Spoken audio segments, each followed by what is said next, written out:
Nadreen, आप देख रहे हैं क्राइम टाइम न्यूज। मैं हूं आपका दोस्त Khaitar Khan, bureau chief crime time news.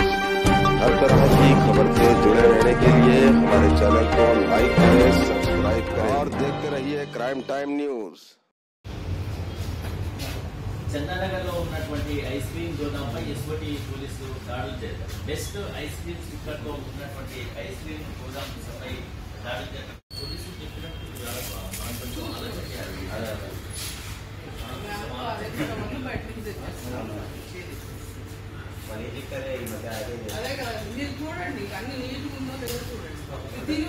మాకు అనుమతులు ఉన్నాయి. దీనికి సంబంధించి ఫుడ్ సేఫ్టీ అధికారుల నుంచి తీసుకోవాల్సినటువంటి లైసెన్స్ మేము తీసుకోలేకపోయాము అని చెప్పి ఫుడ్ సేఫ్టీ అధికారులకు సంబంధించినటువంటి లైసెన్స్